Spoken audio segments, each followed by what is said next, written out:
할렐루야. 할렐루야. 네, 우리 어린이들. 아유, 자꾸 파울리게. 네. 네, 하나님의 말씀 복습하겠어요. 지난주부터 이 마이크가 아무래도 영.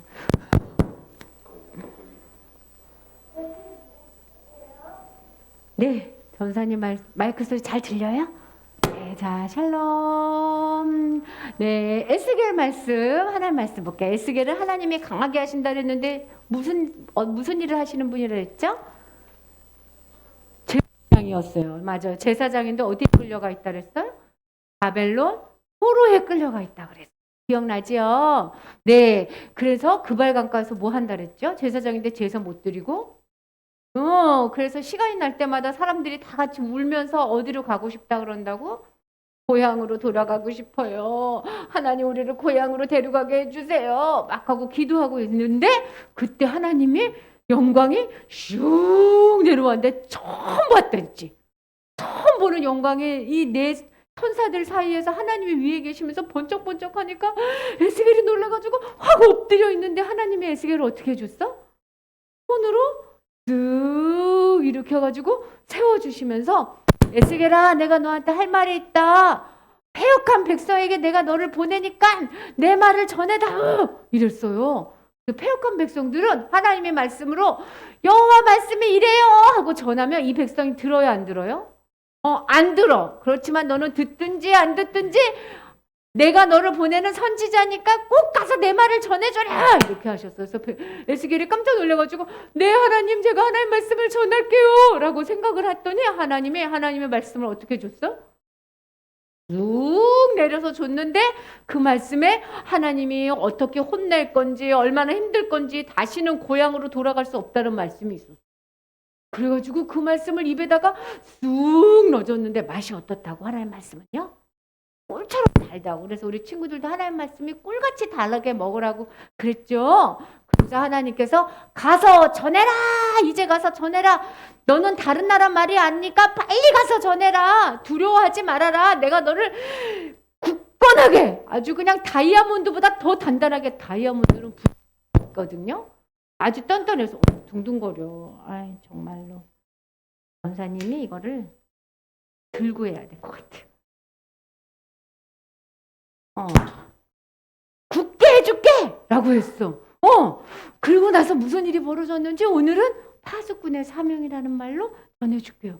가서 전해라! 이렇게 해가지고 에스겔이 누워서 네 하나님! 그러고 있는데 천사가 한 에스겔한테 갑자기 가까이 쭉 내려오더니 하나님의 영광이 내려오더니 에스겔을 쓱 들어서 하늘로 막 올라가는 거야. 에스겔이 하늘로 막 올라가서 보니까 하나님의 마음을 가까이 느끼게 됐어. 하나님이 얼마나 속상하신 줄 알게 된 거예요. 그래서 하나님의 마음처럼 에스겔의 마음도 화가 났어. 왜 이렇게 말을 안 듣지? 하나님하고 약속한 걸 왜 이렇게 안 듣지? 그래서 화가 나면서 또 동시에 아유 내가 어떻게 이 백성한테 가서 하나님의 말을 전하지 하고 막 걱정을 한 거예요. 백성들 때문에 화도 나고 걱정도 되는 마음으로 막 그러고 있으니까 하나님이 에스겔의 마음을 다 알고 하나님이 에스겔의 마음을 꽉 붙잡아줬어. 걱정하지 마. 내가 너하고 함께 해줄게 하고 에스겔의 마음을 꽉 붙잡아주면서 내가 너에게 한 말을 네가 먹은 두루마리 말을 다 가서 전해주거라 그랬거든. 그럼 이제 에스겔 뭐 해야 되지? 영아? 가서 전해야 되지. 가서 전해야 되는데 7일이 지났는데도 7일이 지났는데도 아무런 일이 안 벌어졌어. 에스겔이 한마디도 안 전했어. 어머 에스겔 아저씨 선지자님 왜 하나님이 전화를 했는데 아무 말도 안 해요? 에스겔 선지자님이 알고 보니까 조금 무서웠던 것 같아. 듣지도 않는 패역한 백성에게 내가 가서 무슨 말을 전하지? 하고 걱정하면서 7일이나 지난 거야. 이제 어떡하지? 하나님 말씀 안 들었으니까. 영아 7일 동안 하나님께 순종 안 했으면 하나님 화내실 것 같죠? 혼내줄 것 같지? 유주에 하나님이 어떻게 하셨을 것 같아요? 몽둥이 들고 쫓아와서 이놈! 두루마기 먹은 거 전화를 했는데 왜 안 전해줘? 이러셨을까? 하나님 그런 분이 아니야. 에스겔아 너 마음이 무섭지? 내가 다시 너한테 힘을 줄게. 다시 힘을 줄게. 그러면서 하나님이 찾아오셔가지고 에스겔한테 하나님의 말씀을 다시 잘 전해주는 거야. 용기가 날 수 있도록. 에스겔아, 잘 들어봐. 잘 들어봐. 너는 이스라엘의 파수꾼이야. 이스라엘의 파수꾼은 뭐 하는 사람이냐면 적들이 오나 안 오나 보면서 적들이 왔을 때 파수꾼은 적이 와요 하고 전해주는 사람이야. 그렇게 해서 입을 크게 벌려서 외쳐야 돼서 너는 지금부터 하나님이 우리를 혼내주신다. 빨리빨리 회개해라 하고 크게 외쳐야 돼. 우리가 지금 혼나는 거는 죄를 지어서예요. 회개하세요 하고 외치는 파수꾼처럼 힘을 다해서 외치는 그런 사람이 되어야 돼. 만약에 파수꾼이 나는 아무 말도 안 할 거예요. 적들이 와도 아무 말도 안 할 거예요. 그러면 사람들이 살 수 있어요? 없어. 에스겔아, 네가 아무 말도 안 하면 어떤 일이 벌어지는 줄 알아? 다 죽는 거야. 네가 만약에 뿌 회개하세요 하고 외치면 악한 사람들은 그 말을 듣고도 어떻게 하지? 회개 안 해. 회개 안 하고 에이 무슨 하나님한테 우리가 혼나. 그러면 이 사람들은 어떻게 될까요? 이 사람들은 죽는 거야. 그렇지만 거기에서 하나님의 말씀을 듣는 의인은 죄를 지었다는 걸 깨달아. 맞아요. 우리가 죄를 지어서 이렇게 고향에서 떠나서 여기 왔어요 하고 회개를 하잖아. 그럼 이 사람은 어떻게 될까요? 살게 되는 거지. 에스겔아, 의인은 살아. 그리고 너도 살아. 너도. 근데 에스겔아, 네가 나 무서워서 안전할래요. 입 안 할래요. 그리고 지금처럼 있으면 악한 사람들 회개할까요? 못 들었으니까 회개 못해. 그래서 의인도 못 들었으니까 회개 못해. 자기가 무슨 잘못했는지 몰랐어. 하나님 말씀을 못 들었으니까. 그러니까 악한 사람도 죽지, 의인도 죽지. 그러면 에스겔아, 너는 살 것 같아? 너도 죽는 거야. 그러니까 꼭 가서 전해줘야 돼. 에스겔이 그 말을 듣고 눈이 떠그래서 그러네. 어쨌든 전해야 되겠네. 어이구 하고 용기를 딱 냈으니까 하나님이 에스겔을 뭐랬냐면 들판에 나아가봐라. 그래서 에스겔이 들판에 나왔더니 그때 그발 강가에서 본 하나님의 영광이 쑥 있는 거야. 하나님이 말씀만 준 게 아니라 하나님을 또 보여주는 거야. 용기를 내라고. 이거 너무 심했다. 왜 이렇게 터덕거리나. 용기를 내라고 또 전해준 거야. 그래서 에스겔이 그때처럼 보고 놀라서 엎드려 있는데 에스겔아, 놀라지 마. 내가 너를 이렇게 세워줄게 하고 쑥 이렇게 세워주셨어. 그러면서 에스겔아, 네 집에 들어가거라. 이제는 네 하나님. 하나님의 말씀을 전해야 되는데 왜 집에 가라고 하지? 사람들이 있는 그 발강가에 가야 되는데. 에스겔이 이렇게 생각했을 수도 있어. 집에 갔는데 용기를 내서 집에 갔는데 하나님이 문을 꼭꼭 닫으래. 문을 닫았어요. 오늘 너무 이거 심하다. 문을 닫았어요. 그랬더니 에스겔아, 너를 기둥에 꽁꽁 묶어. 나를 묶으라고요? 그럼 못 나가는데 나가지 마. 네, 못 나가도 돼요? 네, 알았습니다. 에스겔이 하나님 말씀대로 자기를 꽁꽁 묶어서, 그리고 말하지 못하게 입을 하나님이 꽉 잡으신댔어. 이제부터 에스겔은 벙어리예요. 물 달라고 말하려면 어떻게 해야 돼? 이렇게 말해야 돼. 말을 못하는데 어떻게 하나님 말씀을 전해요? 하나님이 말하는 거예요. 내가 전해주는 말을 할 때만 입이 확 벌려서 하나님의 말씀입니다. 그러면 사람들이 벙어리인데 말한다. 이럴 거 아니에요. 그 말은 다 하나님의 말이라는 거야. 그래서 네가 내 말을 전해줄 때 사람들이 하나님의 말씀이다 라고 알아들을 수 있도록 내가 너하고 함께 할 거야. 그래서 네, 알았어요 하나님. 나 이제 밖에 안 나갈 거예요. 하나님이 전해주는 말만 전할 거예요. 나 이제 이스라엘의 파수꾼으로 살 거예요. 이렇게 결심했어요. 근데 이 에스겔만 이스라엘의 파수꾼이 아니에요. 지금 우리는 하나님이 뭐라고 말하냐면 하나님 나라의 파수꾼이라고 우리를 불러. 지영이도 파수꾼, 유주도 파수꾼, 예나도 파수꾼, 시아도 파수꾼이야. 어느 나라에? 하나님 나라에. 근데 이 파수꾼이 안 외치면 어떻게 되지? 모두 다 멸망하는 거야. 나도 멸망하는 거지. 파수꾼들은 외쳐야 돼.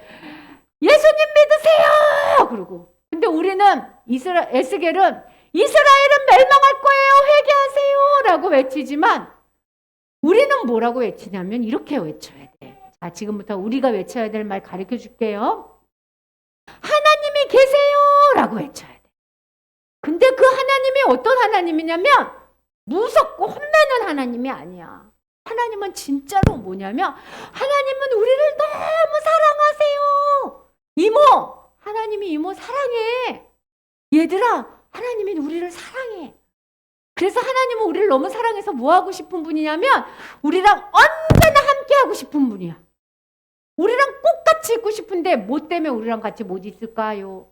기영아, 뭐 때문에 하나님이 우리랑 같이 못 있을까?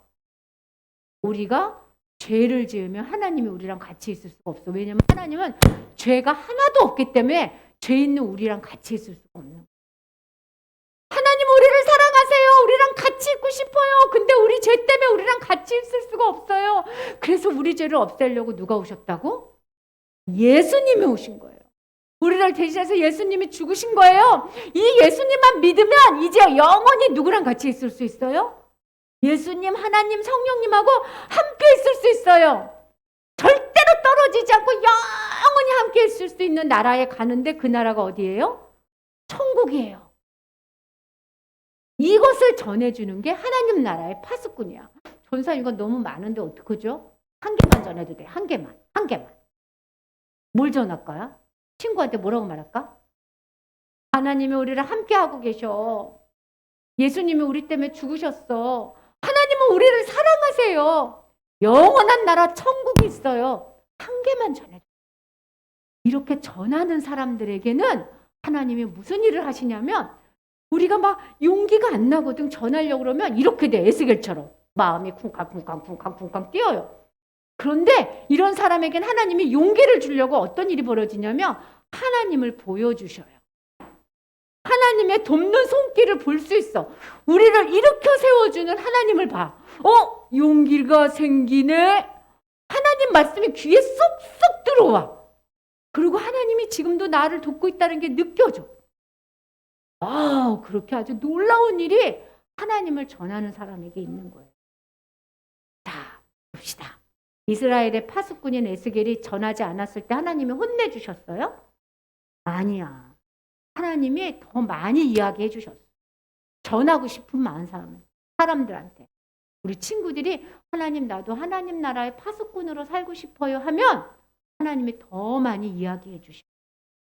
왜 우리가 하나님을 못 경험하냐면 하나님을 전하지 않아서. 맨날 물 주세요. 밥 주세요. 친구들하고 수다만 떠는데 하나님이 말씀을 전해줄 이유가 없잖아. 하나님 내가 무슨 말씀 전할까요? 속으로 기도하면 하나님의 말씀이 쑥 떨어져. 속으로 기도하면서 전도하는 이스라엘의 파수꾼이, 하나님 나라의 파수꾼이 되어주세요. 이번 명절에 만나는 사람 한 사람한테만 뭔가를 전해야 돼. 뭘 전할까? 하나님 사랑한다고 전할까? 우리를 위해서 예수님이 죽어졌다고 전할까? 하나만 전합니다. 그럴 때마다 하나님이 용기를 주실 거예요. 할 수 있겠어요? 손 모아보자. 하나님을 보고 싶은 친구 손 꼭 끄덕끄덕 해보세요. 하나님이 도와주는 거 보고 싶은, 하나님 말씀이 잘 들리고 싶은 사람, 하나님 말씀 듣고 싶은 사람 끄덕끄덕 해보세요. 나 하나님 전하는 파수꾼 되고 싶은 사람 끄덕끄덕. 아직도 믿지 않는 고모, 이모, 할머니, 아빠 다 전할 수 있는 우리 친구 되게 해달라고 기도할게요. 하나님, 에스겔이 무서워서 못 전했을 때 말씀도 주고 하나님도 보여주셨죠?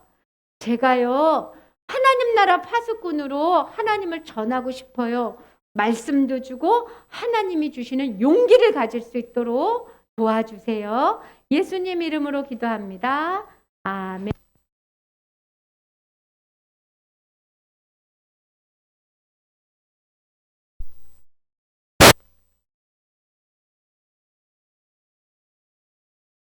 감사합니다. 네.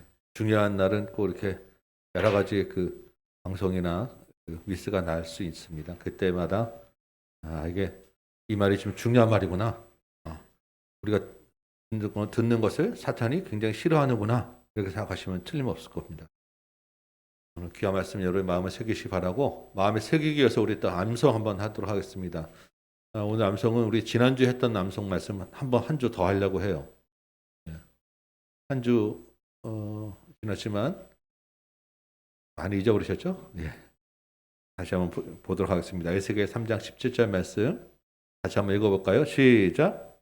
인자야 내가 너를 이스라엘 족속의 파수꾼으로 세웠으니 너는 내 입의 말을 듣고 나를 대신하여 그를 깨우치라.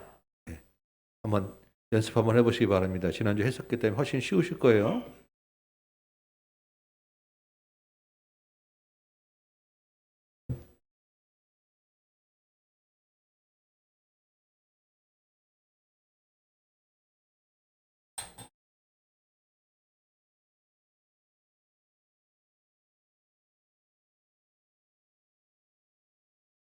내가 너를 이스라엘 족속의 파수꾼으로 세웠으니 너는 내 입의 말을 듣고 나를 대신하여 그들을 깨우치라. 내가 너를 이스라엘 족속의 파수꾼으로 세웠으니 너는 내 입의 말을 듣고 나를 대신하여 그들을 깨우치라. 네.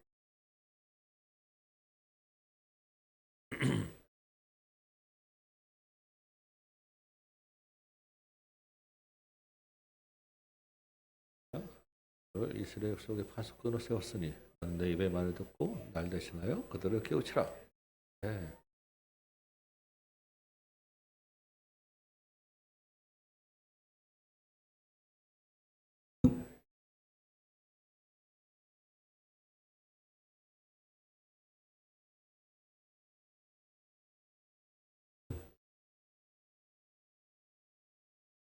자, 우리 한번 해보도록 하겠습니다.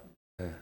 아무래도 한 번 한 거여서 여러분들 목소리가 훨씬 더 크게 연습하는 속에 들리네요. 자, 준비되시죠? 연습 한번 합니다. 시작. 인자야 내가 너를 이스라엘 족속의 파수꾼으로 세웠으니 너는 내 입의 말을 듣고 날 대신하여 그들을 깨우치라. 네, 좋습니다. 한 번 다시 시작. 인자야 내가 너를 이스라엘 족속의 파수꾼으로 세웠으니 너는 내 입의 말을 듣고 나를 대신하여 그들을 깨우치라. 아멘. 네, 두 주간의 외운 말씀입니다. 우리 평생 마음에 새기고 할 수 있으시겠죠? 한번 해보도록 합니다. 일어서 볼까요? 우리 에스겔 3장 17절부터 시작하도록 하겠습니다. 준비되셨죠? 시작. 에스겔 3장 17절 말씀. 인자야 내가 너를 이스라엘 족속의 파수꾼으로 세웠으니 너는 내 입의 말을 듣고 나를 대신하여 그들을 깨우치라. 아멘. 오늘 우리에게 주시는 하나님의 말씀 같이 봅니다. 에스겔 5장 5절에서 9절까지 말씀 제가 읽도록 하겠습니다. 에스겔 5장 5절에서 9절 말씀이에요. 제가 읽을 때 하나님의 음성으로 같이 들으시기 바랍니다. 에스겔 5장 5절부터 읽습니다. 주 여호와께서 이와 같이 이르시되 이곳이 곧 예루살렘이라. 내가 그를 이방인 가운데에 두어 나라들이 둘러있게 하였거늘 그가 내 규례를 거슬러서 이방인보다 악을 더 행하며 내 율례도 그리함이 그를 둘러있는 나라들보다 더하니 이는 그들이 내 규례를 버리고 내 율례를 행하지 아니하였음이니라.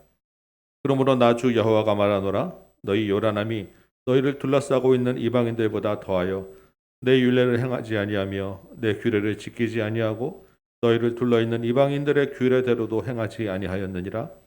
그러므로 나 주 여호와가 말하노라. 나고 내가 너를 치며 이방인의 목전에서 너에게 벌을 내리되 내 모든 가증한 일로 말미암아 내가 전무후무하게 내게 내릴지라. 아멘. 앉으시기 바랍니다. 오늘 이 말씀 중심으로 네 번의 충격이라고 하는 제목으로 여러분과 같이 말씀을 나누도록 합니다.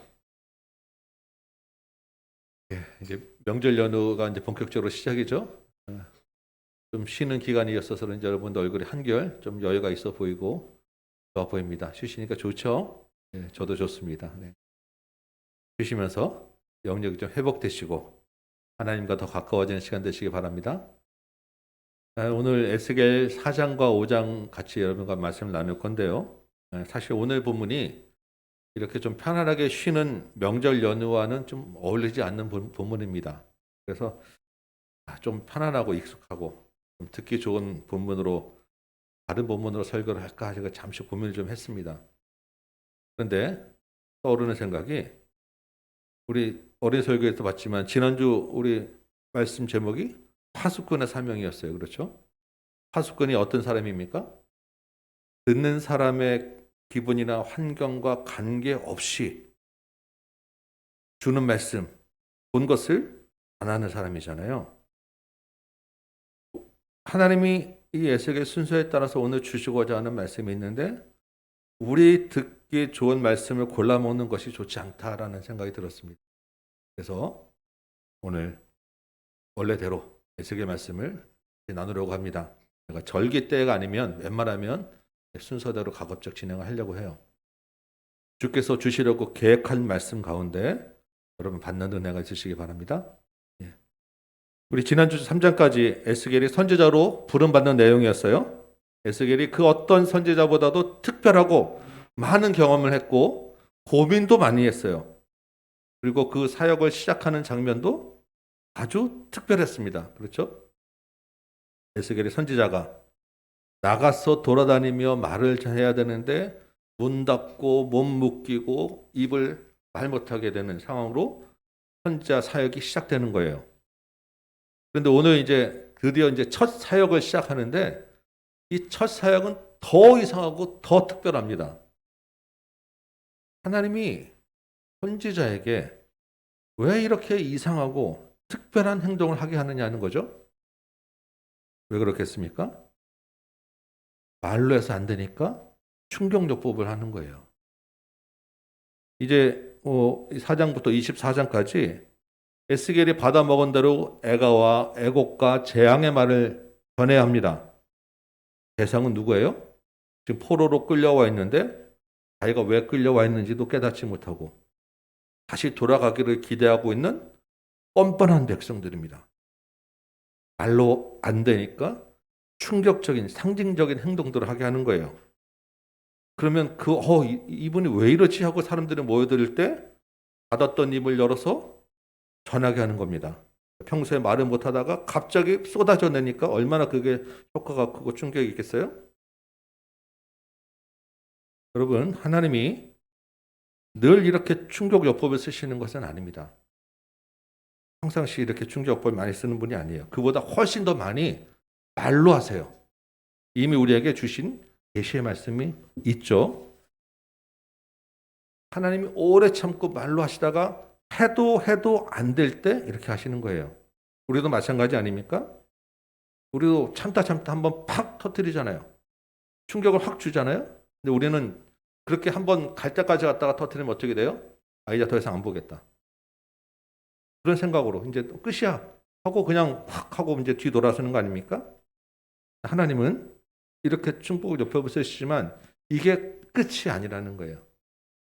하나님의 정말 가장 강력한 심판은 충격요법을 확 쓰는 게 아니라 내버려 두는 것입니다. 이 로마서에 보면 잘 나와 있어요. 그냥 죽게 내버려 두는 게 가장 큰 심판인 거예요. 하나님이 끝까지 사랑하시기 때문에 이렇게라도 말로 안 될 때 때려서라도 도저히 우리가 이해할 수 없고 받아들일 수 없는 상황까지 내몰아 가시는 거예요. 여러분 말로 할 때 들으시기 바랍니다. 내 생각에 사로잡혀 있으면 하나님의 말씀이 귀에 들어오지 않아요. 우리 사람도 그렇죠? 자기 주장, 자기 고집 딱 그 사로잡혀 있으면 옆에서 아무리 말해도 안 듣지 않습니까? 본문의 이스라엘이 좀 그런 거예요. 우리의 귀가 열리도록 자기를 돌아보고 내려놓을 필요가 있는 것입니다. 특별히 우리가 이 신앙에 대해서 굉장히 자기 신앙관을 가지고 생각할 때가 많습니다. 하나님은 이런 분야라고 내가 스스로 딱 규정을 해놓고 성경은 이런 말씀을 하는 거야. 나를 사랑하고 나를 복주는 말씀을 하는 거야 라고 그 시각으로 보기도 하고 교회 다니는 사람은 성도는 이래야 돼 라는 시각으로 옆에 사람 공동체를 바라보고 교회를 바라보기 때문에 하나님의 말씀이 들리지 않을 때가 있는 것입니다. 자기의 안경을 내려놓고 파수꾼처럼 전하라고 하는 것을 전하고 제사장처럼 하라는 대로 하는 저와 여러분 되시기 바랍니다. 말씀을 묻고 우리가 묵상하죠. 하나님의 말씀에 집중하기 위해서입니다. 그럼 우리가 기도하자고 했죠. 성령께서 깨닫게 하시는 말씀을 듣기 위함입니다. 아직 우리가 말씀이 주어질 때, 하나님의 말씀이 들릴 때 우리 귀가 열리는 저와 여러분 되시기 바랍니다. 이제 에스겔이 이제 본격적으로 사역을 시작해요. 4장 1절 볼까요? 그러면 토판을 가져오라고 하죠. 이게 이제 공사장이잖아요. 거기 보면 벽돌들이 주변에 많이 있는 거예요. 벽돌 하나 갖다 놓고 거기다 그림을 그리라고 합니다. 뭘 그리죠? 예루살렘 성을. 얼마나 잘 알겠어요? 성을 이제 쭉 그리기 시작합니다. 그러면 이제 사람들이 이분이 또 뭐 하는 거야? 하고 좀 모여들지 않겠습니까? 근데 뭘 그리나 봤더니 한눈에 봐도 뭔지 알겠는 거예요. 사람들이 다 가고 싶어하는 그 자기 고향 예루살렘 성을 그리니까. 그런데 성을 그려놓고 거기다 뭘 하냐 하면 성을 향하여 사다리도 만들어도 걸쳐놓고 흙토성을 옆 주변에다 쌓아놓고 동성태 아시죠? 이렇게 돌 같은 거 확 던지는 그런 무기들을 주변에 만들어 놓고 지금 뭘 합니까? 예루살렘 성이 이렇게 공격을 받고 포위되겠다라는 것을 보여주는 거예요. 사람들이 깜짝 놀라죠. 아니, 내가 가야 될 예루살렘 성이 왜 이렇게 되지? 충격적을 받는데 거기에 더 충격적인 행동을 하나 더 하는 겁니다. 이렇게 포위된 이스라엘 그 예루살렘하고 에스겔 사이에 몰라요? 철판을 세워서 철벽을 만드는 것입니다. 이게 무슨 말이겠어요? 이렇게 예루살렘이 공격받고 포위받는데 하나님과 철벽이 쌓여 있어서 하나님이 그 일에 전혀 개입하지 않으신다는 거예요. 하나님과 단절된다라는 것을 보여주는 것입니다. 사실은 개입하지 않는 정도가 아니라 이렇게 공격하는 게 하나님이죠. 우리 파수꾼에서 봤잖아요. 이스라엘이 자기들의 신이라고 믿었던 하나님으로부터 단절되는 심판을 받게 되었다. 하나님이 내버려 두는 게 가장 큰 심판이라고 말씀드렸잖아요. 지금 그 심판을 받게 되었다라고 하는 충격적인 상황을 지금 보여주고 있는 겁니다. 이 사람들이 막 이제 이것만으로도 놀라고 웅성웅성 되고 있는데 에스겔이 두 번째 또 다른 행동을 해요. 그 토판을 만들고 지금 거기 딱 철벽 쌓았잖아요. 거기에 그대로 눕는 거예요. 왼쪽으로 먼저 눕다가 390일을 누우라고 하죠. 이어서 오른쪽으로 다시 40일을 눕는 겁니다. 그러면서 각각 그 하루가 1년으로 계산된 이스라엘의 죄 때문이다라고 이야기를 해주는 거예요. 그러면 390이 되니까 390년, 40년, 합이 430년 이스라엘의 죄 때문이다라고 이야기하는데 이게 이제 그럼 어떤 기간이냐? 대략 솔로몬 시대부터 지금 망할 때까지 기간이 대략 이 390년 또는 430년에 해당되는 기간입니다. 솔로몬의 성전을 지을 때부터 성전이 무너졌다가 다시 성전을 짓는 기간이 또 이게 430년이에요. 그러니까 이게 뭐냐면 북쪽 이스라엘, 남쪽 이스라엘이 아니라 전체 이스라엘 민족의 역사적 죄악이 이렇게 오래되었다라는 것입니다. 이스라엘 민족 전체의 죄악이 430년 또는 390년 다 좋습니다. 이렇게 오랫동안 이 민족이 쭉 쌓인 죄악 때문에 이스라엘이 지금 이렇게 공격받게 되고 망할 위기에 놓여 있다라는 것을 지금 보여주는 거예요. 사람이 사실 1년 넘게 390일이면 13개월이잖아요. 1년 넘게 이렇게 한쪽으로만 누워 있을 수는 없어요. 그래서 이제 이 본문을 아마도 매일 똑같은 시간에 일정 시간 동안 에스겔이 이쪽으로 놓았다가 이쪽으로 놓았다가 했다는 거예요. 이해되시죠? 그 기간이 390일, 430일이 간 겁니다. 사람들이 처음에는 에스겔이 하루 그냥 누웠다 일어나 본 거는 그냥 잠깐 그럴 수 있었나 보다 했는데 매일 와서 똑같이 이렇게 오랜 시간 누워 있으니까 이게 뭐지? 하면서 하루, 이틀, 4일 날짜를 세어가기 시작하는 거예요. 이스라엘 백성들은 기억이 있죠. 예전 조상들이 광야에서 40일을 하루처럼 1년으로 쳐서 40년을 떠서 샀던 기억이 있는 거예요. 이거 보니까 이 하루하루가 1년이구나. 이것은 무엇을 말하는구나라는 것들을 이스라엘 사람들은 보고 알 수 있었다는 것입니다. 이렇게 왼쪽 오른쪽 이렇게 눕고 있는데 하나님이 또한 세 번째 또 다른 상징적인 행동들을 하게 해요. 9절부터 보면 막 여러 가지 잡곡들을 모아가지고 떡을 만들려고 합니다. 누워있는 동안에 그 떡을 먹으라는 거예요. 근데 그 떡이 아주 작은 양이에요.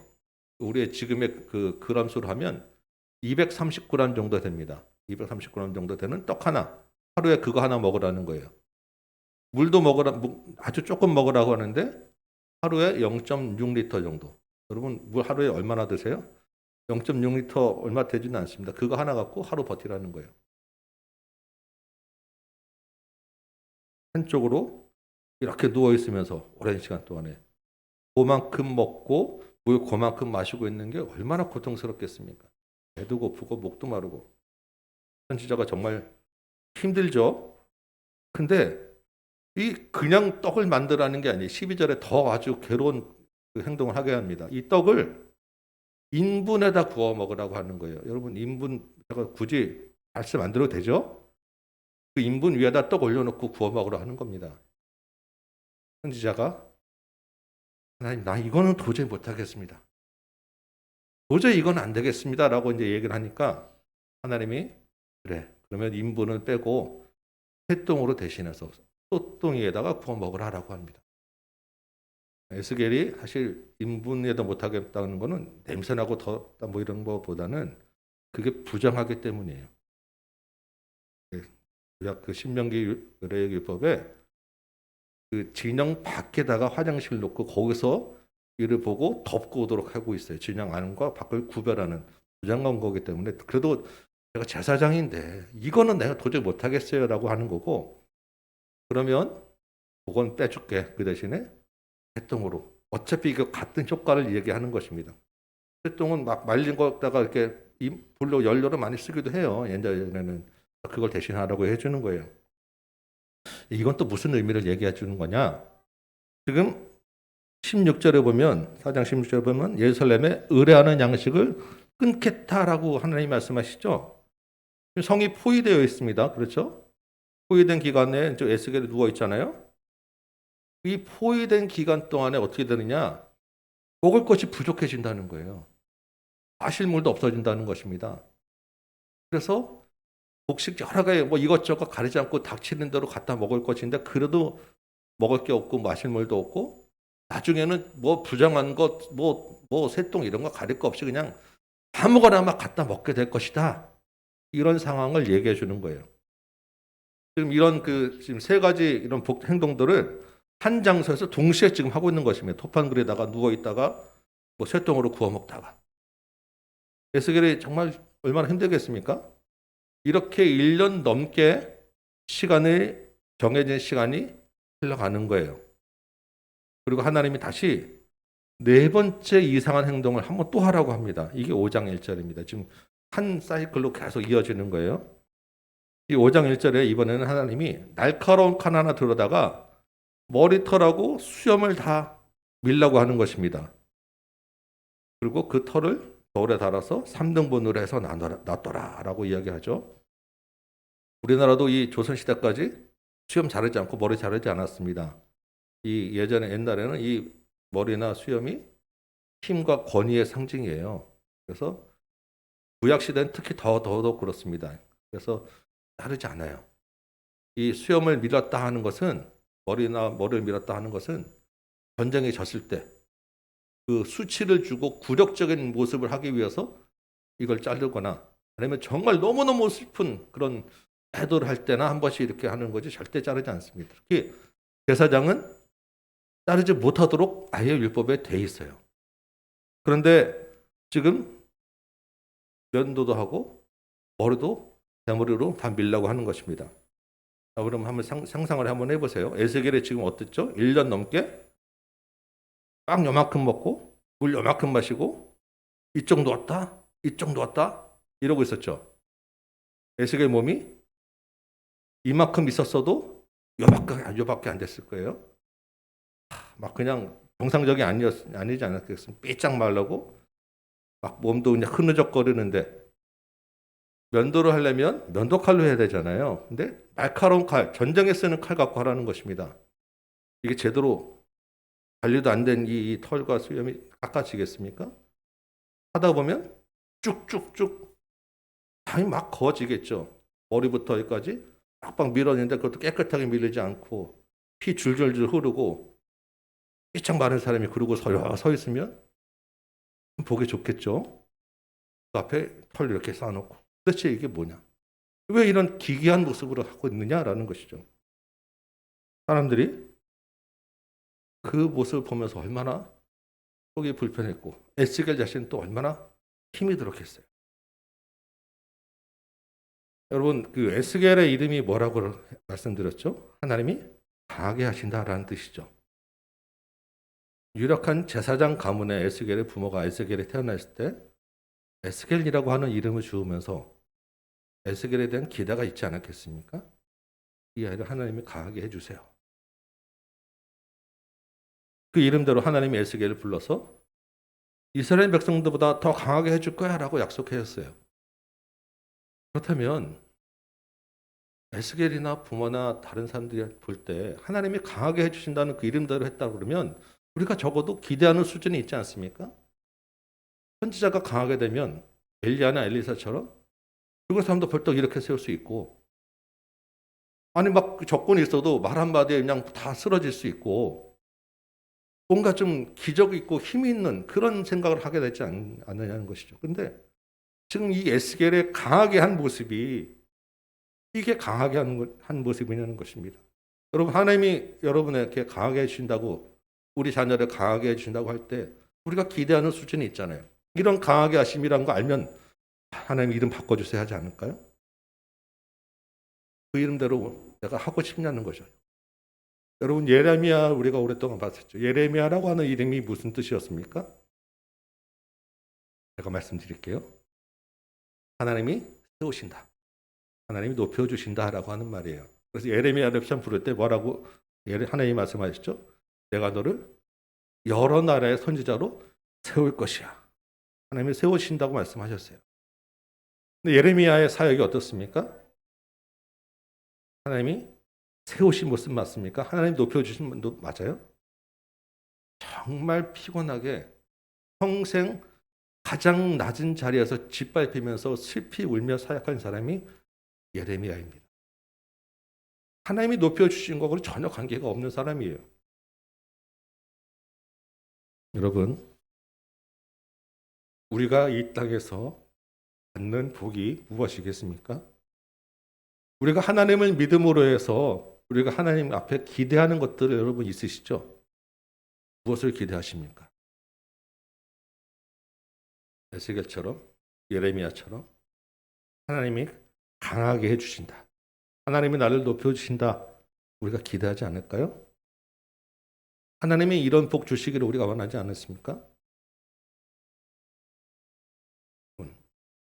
하나님이 주시는 최고의 복은 예수 그리스도가 우리 안에 있는 것입니다.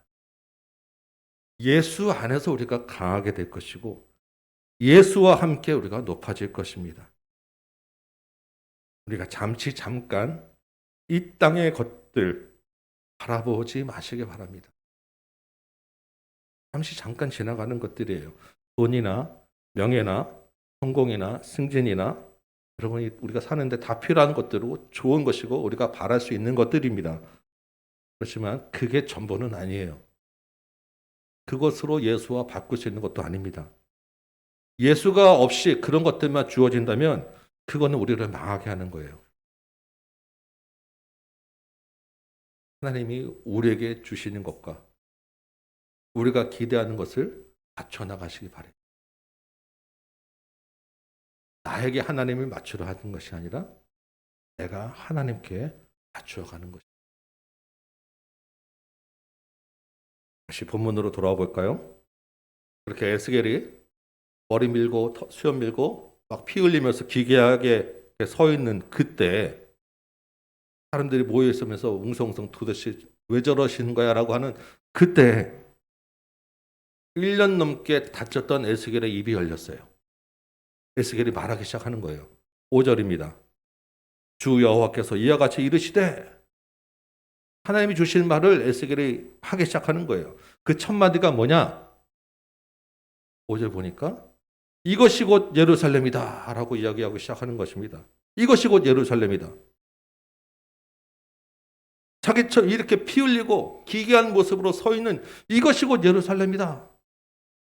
첫 마디가 아까부터 연결해서 보면 성이 포위되어 있죠. 먹을 것이 없어서 고통당하고 있고, 그러다가 결국 칼로 이렇게 처참하게 피 흘리며 수치를 당하게 되는 이것이 예루살렘이다라고 시작하는 것입니다. 얼마나 강한 충격을 받았겠어요. 그러면서 에스겔을 통한 하나님의 말씀이 이어집니다. 8절부터 보시면 이 일은 하나님이 내리시는 벌이야. 그래서 전무후무한 벌이 될 거야 라고 이야기합니다. 어떤 일이 일어난다고 설명하죠. 12절 보니까 5장 12절 보니까 에스겔이 털 민 다음에 지금 세 덩어리 나눠놨잖아요. 이게 뭔지 설명해 주는 거예요. 첫 번째 그 3분의 1은 성읍 안에서 이걸 불태우라고 했는데, 이거는 이 사람들이 성읍 안에서 전염병과 기근으로 3분의 1에 죽게 될 거야 라고 하는 이야기입니다. 먹을 것이 없었잖아요 아까. 그래서 막 그 똥에다가 막 구워 먹잖아요.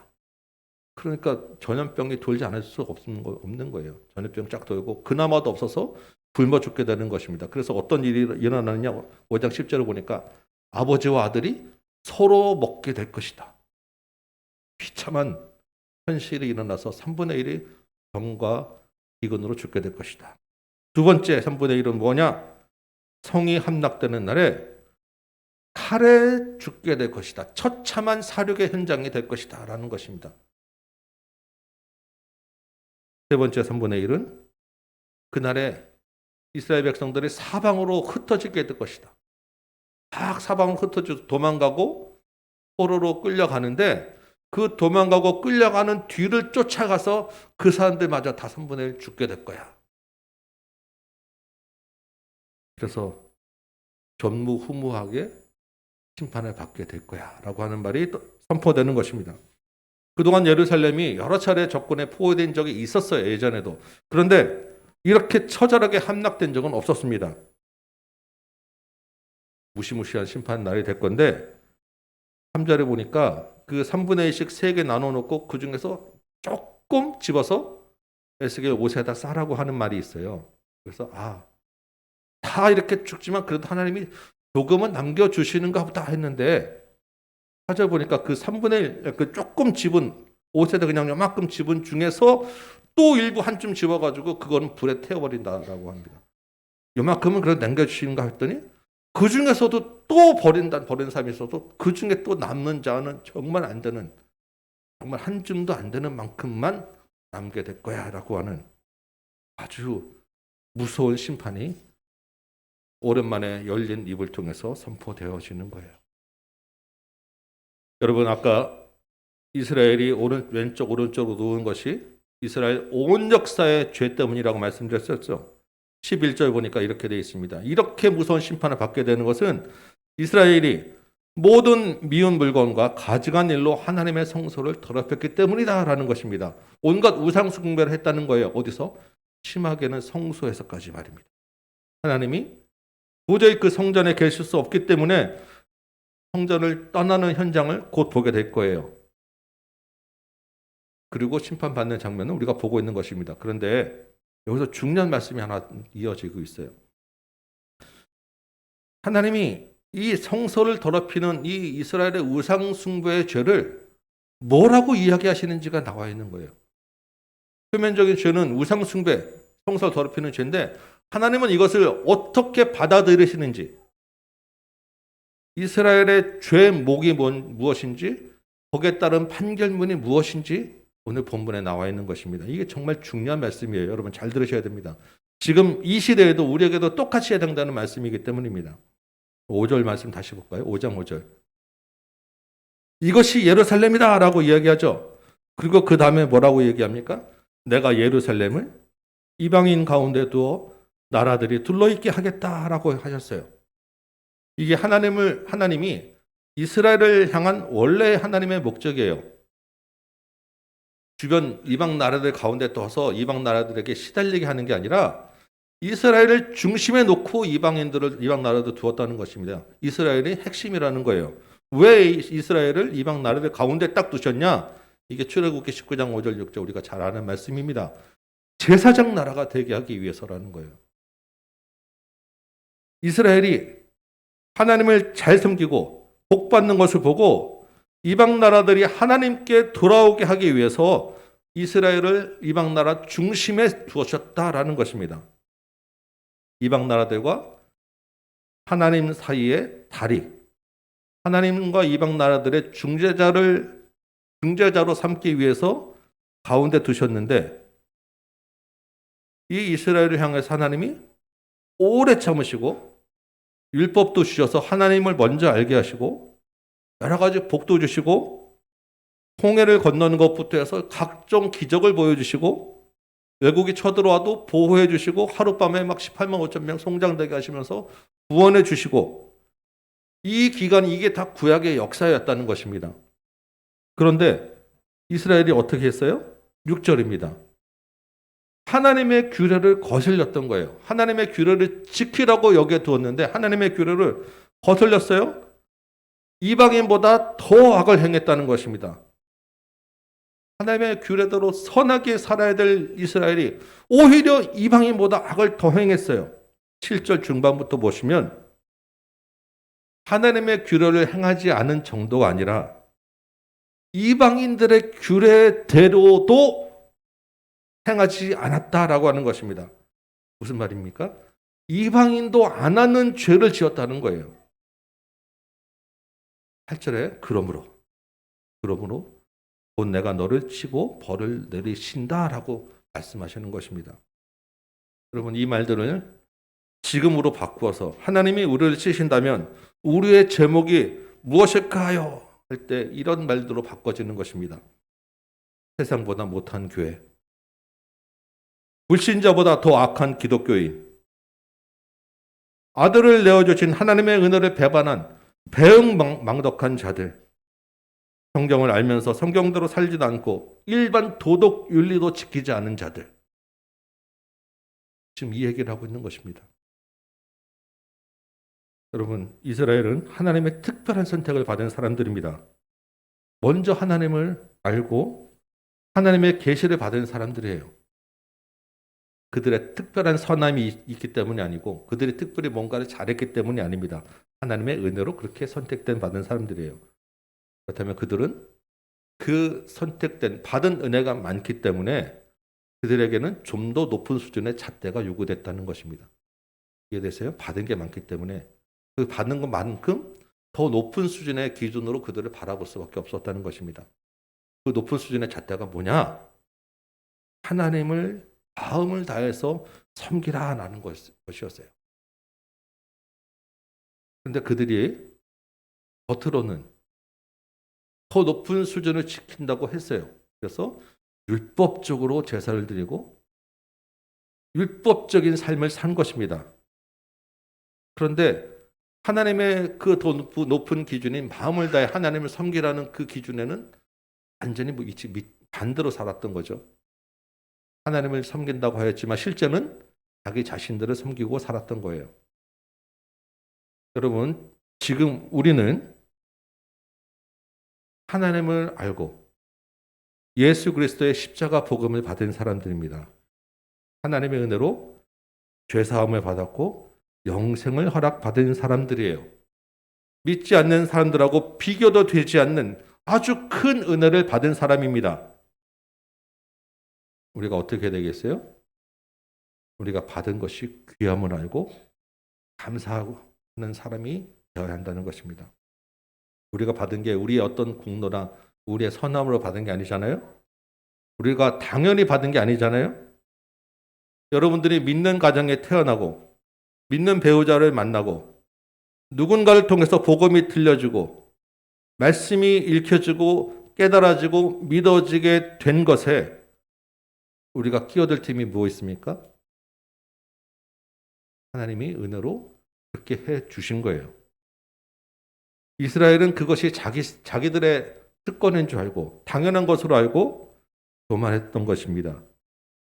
우리가 받은 것을 귀하게 알지 않고 감사하지 않으면 본문의 이스라엘과 똑같은 길을 가게 될 것입니다. 두 번째로 우리가 받은 것이 귀하고 감사해야 되고, 그 다음에는 우리에게도 받은 것이 많은 만큼 더 높은 기준과 잣대가 주어진다는 것을 우리가 생각해야 됩니다.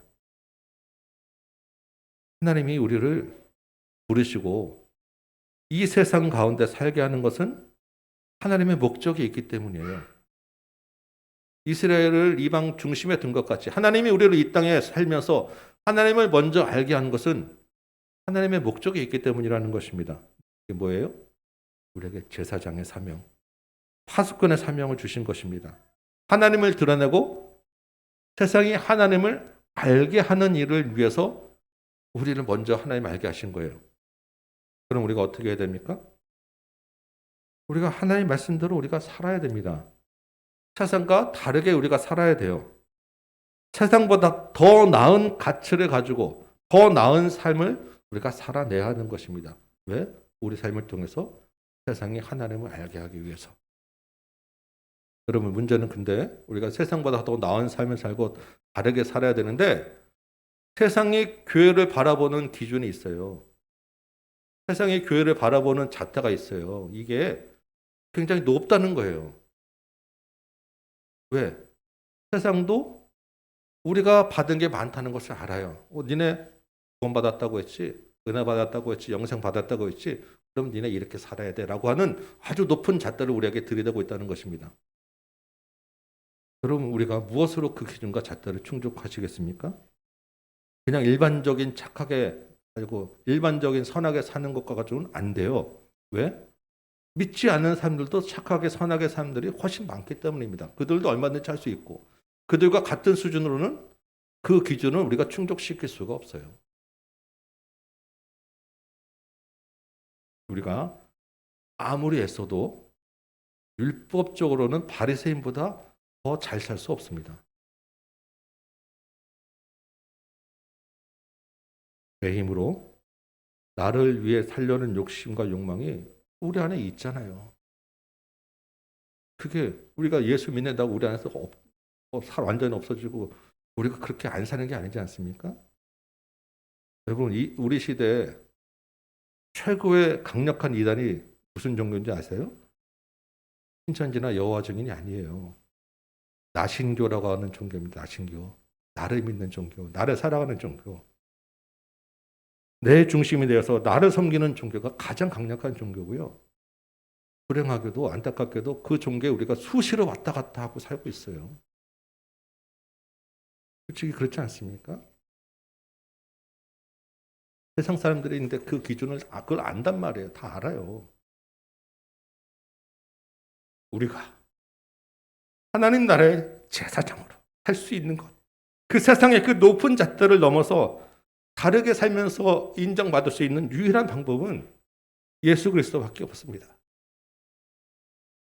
예수 그리스도로 강하게 되고 예수 그리스도로 우리가 선하게 되고 예수를 주인 삼고 예수를 의지하고 예수 향기를 드러내는 것 말고는 우리가 하나님이 우리에게 요구하시는 것, 세상이 우리를 바라보는 그 기준과 잣대를 맞출 수 있는 방법이 없는 거예요. 예수의 향기를 드러낼 때 세상은 우리와 다르다고 이야기합니다. 예수의 이름을 전할 때 세상에서 우리가 힘을 얻을 수 있어요. 예수의 이름으로 인하여 세상이 하나님을 알고 하나님께로 돌아올 수 있습니다. 우리가 올해 제사장으로 한번 살아보자고 하는 게 이 일 하자는 거예요. 예수 안에 있기 위해서 우리가 말씀 보자고 하는 것이고 예수와 좀 더 가까워지기 위해서 일기 한번 써보자고 하는 것이고 예수의 말씀을 깨닫기 위해서 기도하자고 하는 것입니다. 예수로 인해서 하나님이 주신 우리의 사명 감당하는 저와 여러분 되시길 바라요. 말씀을 맺습니다. 여러분, 에스겔의 첫 사역은 이스라엘의 멸망에 대한 4번에 걸친 충격적인 그런 상징 행동들이었습니다. 그리고 그 메시지는 이스라엘을 이방의 중심에 두려던 하나님의 의도를 벗어나서 이방인보다 더 못한 이스라엘의 죄를 드러내는 것이었어요. 말로 하실 때 여러분 들으시기 바라요. 아직 말씀하실 때 기회가 있을 때 귀를 여시기 바랍니다. 이스라엘은 오랜 시간 말씀하시는 그 말씀을 듣지 않았어요. 우리는 하나님의 크신 은혜를 받은 사람들이에요. 복음을 먼저 듣게 하시고 예수를 먼저 알게 하셨어요. 그리고 우리를 강하게 하셨습니다. 이 땅의 세상 가운데 두셨어요. 내 공로도 아니고 나 잘 먹고 잘 살라고 그런 것도 아니에요. 받은 것에 감사하시기 바랍니다. 더 높은 기준으로 살아야 된다는 것을 여러분 기억하시기 바라요. 방법은 오직 예수 그리스도밖에 없다는 것을 여러분 기억하시기 바랍니다. 날마다 말씀과 기도로 예수님을 기억하시고 예수님과 더 가까워지시기 바랍니다. 예수를 주인 삼고 예수를 의지하시기 바랍니다. 이 한 주간 동안에 예수 안에서 회복의 은혜를 누리는 저와 여러분 되시기를 주님의 이름으로 축원합니다. 우리 말씀 찬송 한 장하고 말씀 붙잡고 기도하도록 하겠습니다. 542장 우리 찬송 한 장하고 말씀 붙잡고